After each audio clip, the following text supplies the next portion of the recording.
YNC news కి స్వాగతం. కాకినాడ జిల్లా పత్తిపాడులో జాతీయ రహదారిని ఆనుకొని నరేంద్రగిరి కొండపై శ్రీమద్ రామాయణపీఠం ఆధ్వర్యంలో శ్రీరామనామక్షేత్రం ఆంధ్ర భద్రాద్రి ఆలయ స్లాబ్ నిర్మాణ పనులు గురువారం వేద మంత్రాలతో జై శ్రీరామ్ నినాదాలతో ప్రారంభించారు. ఈ సందర్భంగా ఆలయ అభివృద్ధి కమిటీ సభ్యులు భజన సంకీర్తనలు, చెట్టు భజన కీర్తనలు, శ్రీరామ పారాయణం వంటి పలు సాంస్కృతిక కార్యక్రమాలు ఏర్పాటు చేసి భోజనాలు ఏర్పాటు చేశారు. ఈ సందర్భంగా వార్తలు రాసి సహకరిస్తున్న ప్రింట్ అండ్ ఎలక్ట్రానిక్ మీడియా ప్రతినిధులతో పాటు ఆంధ్ర భద్రాద్రి ఆలయ నిర్మాణానికి ఇప్పటి వరకు విరాళాలు ఇచ్చి సహకరించిన వారికి ఘన సన్మానం చేశారు. ఈ సందర్భంగా వ్యవస్థాపక అధ్యక్షుడు రామకోటి సుబ్బారావు మాట్లాడుతూ, దాతల సహకారంతో త్వరలోనే భద్రాచలంలోని శ్రీరామక్షేత్రం వలె ప్రతిపాడు ఆంధ్ర భద్రాద్రి ఆలయం ప్రముఖ పుణ్యక్షేత్రంగా సిద్ధం చేయడానికి రామభక్తులందరూ సహకరించాలని మీడియా ముఖంగా కోరారు.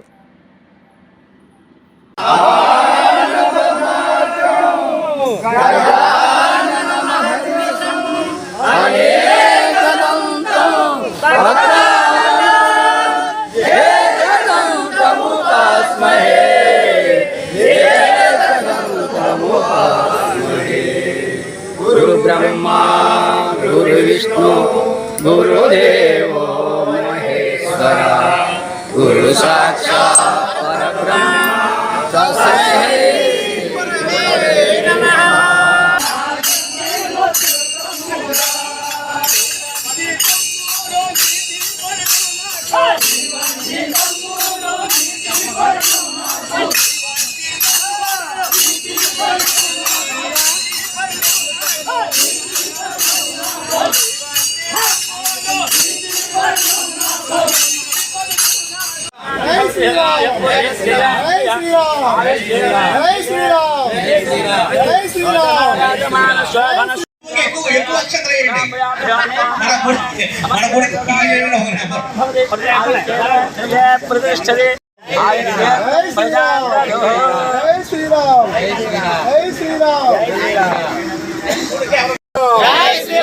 మనందరికీ తెలుసు, ప్రతిపాడు హైవే నరేంద్రగిరి కొండ మీద శ్రీమద్ రామాయణపీఠం ఆధ్వర్యంలో గతంలో శ్రీరామ నామస్తూపం మహాస్తూపాన్ని ఇక్కడ నిర్మాణం చేయడం జరిగింది.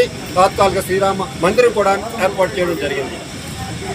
ఇప్పుడు ఈ రోజున పైన కొండ మీద ఆంధ్ర భద్రాద్రి శ్రీరామనామ క్షేత్రం ఆంధ్ర భద్రాద్రి పేరుతో మరి ఒక భద్రాచలాన్ని పోలినటువంటి అద్భుతమైనటువంటి పవిత్ర క్షేత్రాన్ని ఇక్కడ నిర్మించాలని సంకల్పించాము. అది గత ఫిబ్రవరి 4 నుంచి కూడా ఇక్కడ నిర్మాణ కార్యక్రమాలు జరుగుతున్నాయి. ఈ రోజున ముఖ్యంగా మొత్తం ఆలయానికి నూతన ఆలయానికి స్లాబ్ వేసే పని, ఎందుకంటే సుమారు 5,000 చదరపడుగుల మండపం కలిగినటువంటి ఈ నూతన ఆలయ నిర్మాణంలో ఈ రోజున స్లాబ్ వేయడం జరుగుతుంది. ఇప్పుడు స్లాబ్ వేసే కార్యక్రమం జరుగుతుంది. ఆ సందర్భంగా ఇక్కడ మన రామక్షేత్రంలో మరి ఈ ఉదయం నుంచి కూడా హరినామ సంకీర్తన, రామనామ సంకీర్తన, భజనలు, పారాయణ ఇత్యాది చెట్టు భజన మరి ఇలాంటి కార్యక్రమాలతో ఆ శ్రీరామచంద్రుడిని స్మరిస్తూ కీర్తిస్తూ కూడా ఇక్కడ కార్యక్రమాలు ఏర్పాటు చేయడం జరిగింది. ఈ కార్యక్రమానికి ముఖ్య అతిథిగా మన స్థానిక శాసనసభ్యురాలు శ్రీమతి వరుపుల సత్యప్రభారాజా గారు ఇచ్చేశారు. వారికి ధన్యవాదాలు తెలియజేస్తున్నాం.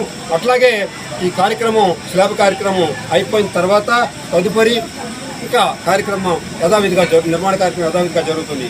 ఎందరో మంది దాతలు సహాయపడుతున్నారు. మరి ఈ పవిత్ర యజ్ఞం, ఈ యజ్ఞంలో ఎంతోమంది దాతలు వచ్చి విరాళాలు ఇస్తున్నారు. దాతలారా, భక్తులారా, ఇంకా ఎంతో పని మిగిలింది. సుమారు 2 కోట్ల రూపాయల ప్రాజెక్ట్ ఇది.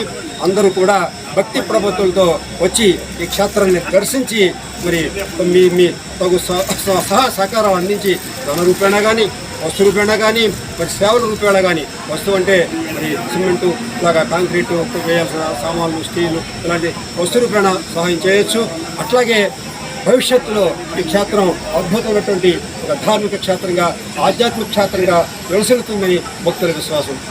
ఈ క్రమంలో మరి ఆ ఆలయానికి నిర్మాణ వ్యయంతో పాటు ఒక శాశ్వత నిధిని కూడా ఏర్పాటు చేయాలని ఈ రోజున సంకల్పించడం జరిగింది. ఆ శాశ్వత నిధికి అలాగే ధర్మకర్తల మండలి కూడా ఏర్పాటు చేయాలని జరిగింది. ఆ వివరాలు త్వరలో మళ్ళీ మేము ప్రకటిస్తాము. అలాగా ఈ యావత్ కార్యక్రమాలకి కూడా మీ సహకారాలు మేము కోరుతున్నాం.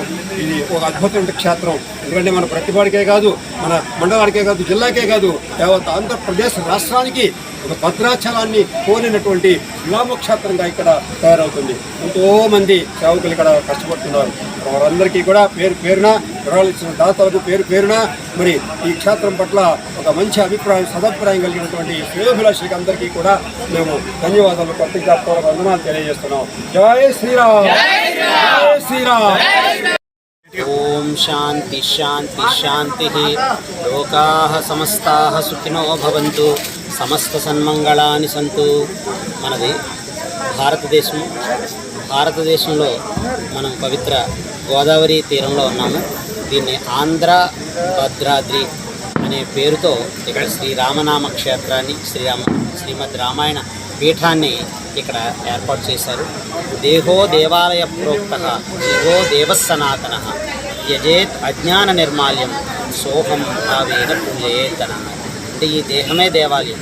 ఈ దేహంలో ఉండేటువంటి ఈ జీవుడు ఆ పరమాత్మే అనేటువంటి ఈ సత్యాన్ని మనకి హనుమంతుడు మనకి రామతత్వాన్ని తెలుసుకుని చెప్పారు. దేహ దృష్టితో చూస్తే నేను నీ బంటుని అన్నారు హనుమంతుడు వారు రాముడితో. అలాగే జీవభావంతో చూస్తే నేను నీ యొక్క అంశని అని అన్నారు. నేను ఆత్మభావంతో చూస్తే నేను నీవే అని ఆ పరమాత్మ సత్యాన్ని చెప్పారు. కాబట్టి ఈ ప్రపంచంలో సుఖానికి మూలం ఏంటంటే ధర్మం. అలాంటి వైదిక ధర్మాన్ని మనందరం కూడా సమష్టిగా ఆచరించి